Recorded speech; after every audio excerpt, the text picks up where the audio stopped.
So hey everyone, welcome to a new video. So today we will discuss one of the famous poetry of Shakespeare, that is sonnet number 18. Shall I compare thee to a summer's day? Okay. So আজকের এই ভিডিওতে আমরা শেক্সপিয়ারের one of the famous একটা sonnet যেটা নিয়ে আলোচনা করব। আর West Bengal বোর্ডের সিলেবাসে এটা ইনক্লুড করা হয়েছে। আর তোমরা হয়তো তোমাদের বইতে এটার টাইটেলে shall I compare thee to a summer's day পেতে পারো, বাট বেসিক্যালি অরিজিনালি এটার কোনো টাইটেল নেই। শেক্সপিয়ার যতগুলো সনেট লিখেছেন সেগুলো 1, 2, 3, 4 করে 154 সনেট উনি লিখেছিলেন। যে সনেটগুলোকে আমরা তিনটে ভাগে ক্যাটাগরাইজ করতে পারি। ফার্স্ট পার্টটা তিনি দ্য ইয়থের জন্য লিখেছিলেন, ফেয়ার ইয়থ। সেকেন্ড পার্টে তিনি the dark lady, that is অনেকে মনে করেন তার গার্লফ্রেন্ডের জন্য। অ্যান্ড লাস্ট টু সনেট তিনি গডকে ডেডিকেট করেছেন। দ্য সনেট নাম্বার 18, এটা বোঝার আগে আমরা একটু প্লট দেখবো, একটু বোঝার চেষ্টা করবো। সাপোজ তুমি তোমার গার্লফ্রেন্ডের সঙ্গে কোথাও ঘুরতে গেছো, পার্কে ঘুরতে গেছো, সাডেনলি তুমি বলে দিলে যে তুমি না ক্যাটরিনা ক্যাফের মতো দেখতে সুন্দর। তো তোমার গার্লফ্রেন্ড যদি একটু বলদ টাইপের হয় তো ও খুশি হয়ে যাবে, আরে বাহ। কিন্তু সে যদি একটু বুদ্ধিমান হয় তাহলে সে এটা বুঝতে পারবে যে তুমি সত্যিকারের ক্যাটরিনা কাইফকেই ভালোবাসো বা তাকেই পছন্দ করো। এখানে তুমি জাস্ট তার রিপ্লেসমেন্ট হিসেবে তোমার গার্লফ্রেন্ডকে রেখেছো। তো সে অবশ্যই যথারীতি রেগে যাবে। তো তখন তার মন ভোলানোর জন্য কি করবে, তুমি তখন ক্যাটরিনা কাইফের কিছু নেগেটিভ সাইডগুলোকে তুলে ধরবে এবং কম্পেয়ার করবে যে না, ক্যাটরিনা কাইফ না, তুমি as compare to Katrina Kaif you are better than Katrina Kaif. তো এখানেও সিমিলারলি সেটাই করা হয়েছে। In the very first line বলা হচ্ছে, shall I compare thee to a summer's day? আমি কি তোমাকে একটা সামার ডের সঙ্গে তুলনা করতে পারি? তো এখানে দেখো, সামার ডে শুনে তোমরা হতবাক হওয়ার কিছু নেই। সামার ডে যদি তোমরা ভাবো, এরকম ভাবো কি আরে গরমের গরম কি করে একটা ভালো জিনিস হতে পারে। বাট এটা বুঝতে হবে, এটা হচ্ছে একটা ওয়েস্টার্ন রিজিয়ন থেকে লেখা হয়েছে পোয়েট্রিটা। তার মানে ওখানে কি হয়, ওখানে ঠান্ডার দেশ ওটা। আর সেখানে সামার ডে একটা গরমের দিন একটা প্লিজেন্ট ওয়েদার হিসাবে ধরা হয়।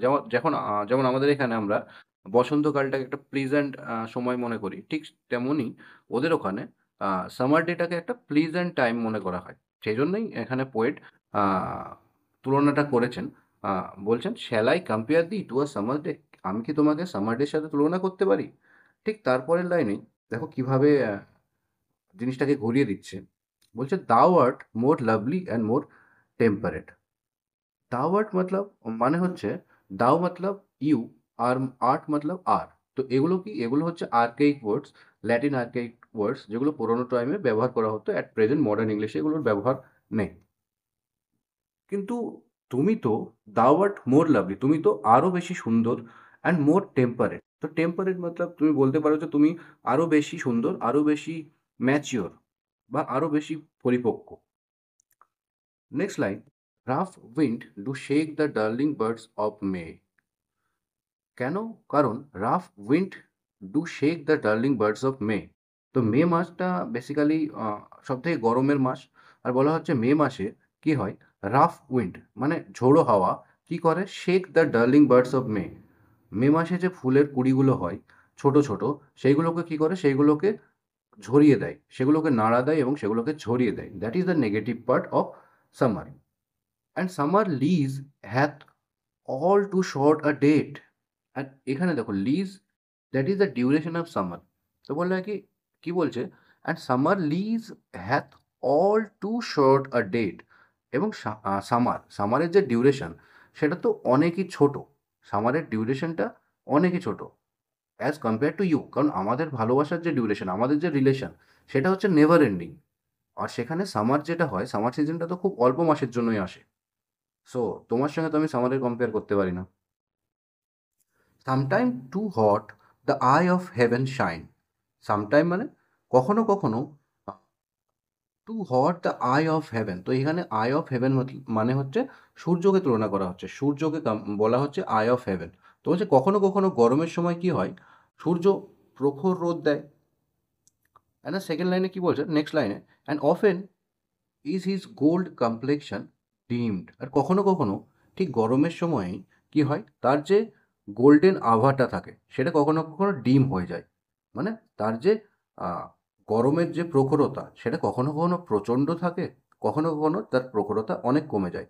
সাধারণ ব্যাপার, একটা যদি মেঘের আড়ালে যখন সূর্য চলে যায় তখন কি হয়, তার যে প্রখরতা সেটা অনেকটাই কমে যায়। তো বলছে গরমের সময় কি হয়, গরমের সময় মে মাসে যে ডার্লিং ফুলগুলো হয়, ফুলের কুঁড়িগুলো হয়, সেগুলো ঝোড়ো হাওয়া এসে সেগুলোকে ঝরিয়ে দেয়। কখনো কখনো গরমের সময় প্রচণ্ড গরম পড়ে, কখনো কখনো গরমের সময় তার যে গরমের যে প্রখরতা সেটা কমে যায়। তারপরে একটা মোস্ট ইম্পর্ট্যান্ট লাইন বলা হচ্ছে, and every fear from fear sometime declines. তো এখানে দুটো ফিয়ার ইউজ করা হচ্ছে দুটো জিনিসের জন্য।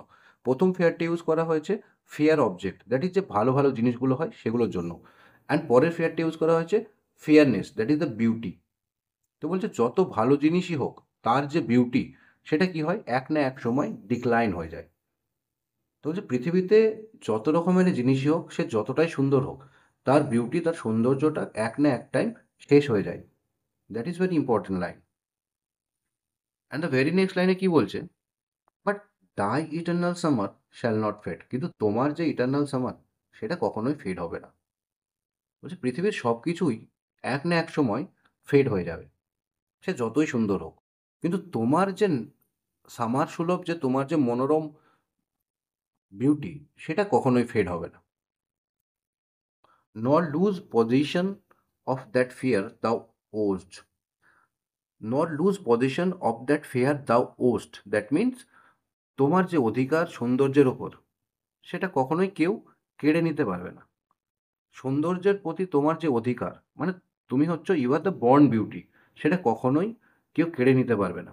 Not shall death brag thou wont rest in his shade, not shall death brag, brag মতলব এখানে বলতে পারো গর্ব করা। তো দেখো, ডেথের একটা গর্ব আছে, মানে মৃত্যু মানে একটা গর্বের ব্যাপার। মৃত্যু যখন তখন কারোর জীবনে আসতে পারে, সে যখন তখন যে যে কাউকে তুলে নিতে পারে। বাট তোমার ক্ষেত্রে সে, হয়তো তুমি ফিজিক্যালি তোমার একদিন ডেথ হয়ে যাবে, বাট তার জন্য ডেথ কখনো গর্ব করতে পারবে না। কিংবা এরকম বলা যেতে পারে এই লাইনটাকে কি, আহ, মৃত্যুর যে ছায়া সেটা কখনোই তোমাকে ঢাকতে পারবে না, তোমার যে উজ্জ্বলতা সেটাকে কখনোই মৃত্যুর ছায়া কমাতে পারবে না। কেন, why it is so? Next লাইনেই বলা হচ্ছে, দেখো, when in eternal lines to time thou growest. কারণ কি, কারণ তোমাকে আমার এই ইটার্নাল লাইন্স, মানে এটাই বলতে চাচ্ছে তোমাকে মৃত্যু কোনোদিন তোমার ওপরে জয়ী হতে পারবে না। কারণ আমি তোমার যে বিউটি অ্যান্ড আমাদের যে রিলেশনশিপ সেটাকে আমি ইটার্নাল করে রাখবো থ্রু লাইন্স। দ্যাট মিন্স আমি লেখনীর মাধ্যমে আমাদের যে relationship, that is the never ending relationship, and তোমার যে ইটার্নাল বিউটি সেটাকে ইটার্নাল করে রাখবো আমাদের লেখনীর মাধ্যমে। আর সেটা কতদিন বাঁচবে, লাস্টে দুটো লাইনে সেটা বলা আছে। দ্যাট ইজ শেক্সপিরিয়ান সনেটে লাস্টে দুটো যে লাইন সেটাকে হিরোইক কাপলেট বলা হয়ে থাকে। কি বলছে, so long as main can breathe, যতদিন মানুষ শ্বাস নেবে, অর আইস ক্যান সি, যতদিন চোখ দিয়ে আমরা দেখব, so long live this and this gives life to the, ততদিন এই লেখাটা বাঁচবে এবং এই লেখাটা তোমাকে আরও বেশি জীবিত করে তুলবে। So this is all about this poem. তো এখানে কি হচ্ছে, এখানে বিউটি অ্যান্ড টাইমের সঙ্গে একটা তুলনা করা হচ্ছে।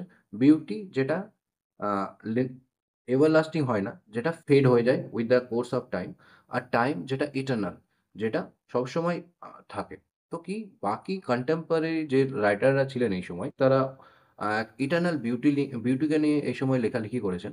But Shakespeare on the contrary এই সময় ইটার্নাল বিউটি থেকে একটু সরে গিয়ে এটা রিয়েলিটিকে দেখানোর চেষ্টা করেছেন এখানে, যে যত সুন্দর জিনিসই হোক এক না এক টাইম সেটা ফেড হয়ে যাবে। বাট আমি তোমার বিউটিটাকে উইথ মাই রাইটিং জীবিত করে রাখবো। So this is the poem sonnet number 18। যদি ভালো লাগে অবশ্যই বন্ধুদের সাথে শেয়ার করবে, যদি হেল্পফুল মনে হয়। Okay, thank you, have a nice day.